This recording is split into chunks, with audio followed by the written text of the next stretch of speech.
Hello, this is Danny Raymond, the voice behind Ray's Guide. As the clock winds down on 2024, it's time to talk about what I expect 2025 will bring for Star Citizen. And this is a much harder task than it was a year ago, talking about what to expect for 2024, because at CitizenCon Los Angeles, CIG showed a whole bunch of stuff and said to expect it all within the next year, which they mostly did, although some of the biggest things were sneaked under the wire at the end. CitizenCon Manchester, however, mostly talked about things which will not be seen in 2025. Squadron 42 was specifically said to be in 2026, and if you're expecting that many of the features of 1.0 would make it in next year, you are vastly underestimating the scope of the effort needed to implement them.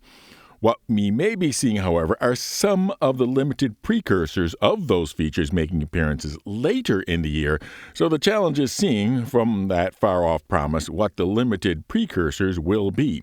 So an easy one is that CitizenCon 2025, which I predict will be in Montreal, will feature an announcement of pre-sales of Squadron 42, and perhaps a hands-on area where we will be able to play for ourselves that same first scenario shown at this year's demonstration.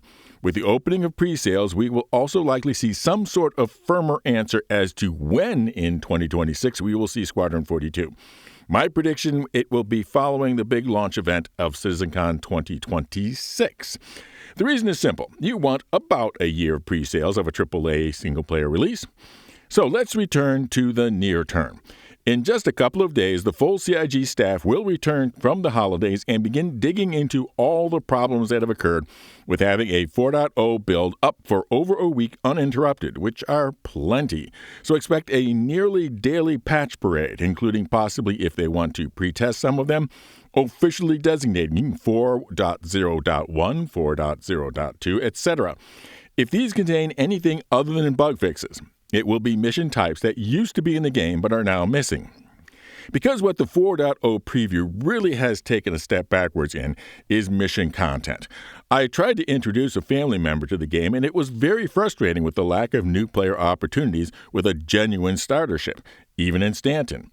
But we won't immediately hear anything about other than fix patches right away because CIG will be engaging in what is called Planning Week, which lately feels to be more like Planning Month, so don't expect much news about the first quarter release until February at the earliest. Then I think that 4.1 will mostly be enough of the bug fixes and return missions and similar small things that they can feel confident that the 4.x experience is superior to the 3.24 experience in content and stability, and they will convert the preview channel to the live channel, and we will see the last days of version 3. Then, in the second quarter release, not sooner, we should be looking for the partially completed cards for 4.0 that were dropped in order to focus on the definitive features of Pyro and server meshing.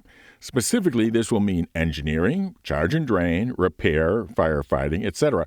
I would anticipate the improvements to reputation and finally seeing the gangs of Pyro behaving as they should and the emergence of reputation-oriented hostility in both PvP and PvE. Also, maybe the solar flares will be making their comeback. Also, I would finally hope that the long-promised bounty hunting 2.0 and along with it a comparable system of kidnapping and ransom between the gangs of Pyro that are hostile against each other. Then, I expect no sooner than Q3, we will start to see pieces of all that stuff seen in Manchester. What will these precursors be? Well, one of them might be the start of the social system. This has the advantage of being a discrete piece of work with relatively few hooks into the rest of Star Citizen. Early pieces will be the chat improvements, looking for group improvements, and org improvements. We might see the guilds appear as placeholders, but that the guild rep and guild benefits will probably be coming much later. We will likely not see anything about base building, but might see a precursor of a limited subset of crafting. And the subject I would suggest to CIG during Planning Week would be drugs. There are a lot of players with fantasies of playing Walter White in space. They have their own unique economy, so you can play with supply and demand pricing without wrecking the whole economy. They have recipes and quality, and they have specialized materials, so you can start playing with resource quality features. In other words, a sandbox within the sandbox. Another piece of discrete work, which we did see an in-game demonstration of, which is always a good sign, is the Apex Valakar sandworm, possibly including the specialized harvestables which would then be used in the drug crafting gameplay. Another thing that we might see later in the coming year is the first-person scanning system, partially because it might be needed for the Valakar hunting game. One thing that was teased along with the Valakar hunting was specialized armor sets. I don't think we'll see many of them yet this year, but we might see one introduced for the bounty hunting profession along with Bounty Hunting 2.0 because that has specific needs for features to support the bounty hunting. Now, let's look under the hood. What are we going to be seeing about the underlying game engine? We're likely going to see a mid-year or later improvements and optimization of the Vulkan engine and support for ray tracing features. If it goes well, we may see DirectX being officially dropped from the support and removed from the code base by the end of the year.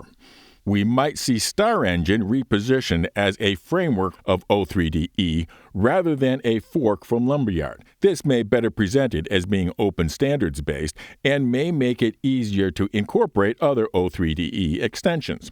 And of course, we are going to see additional optimizations and stability improvements in the entity graph database and replication layer.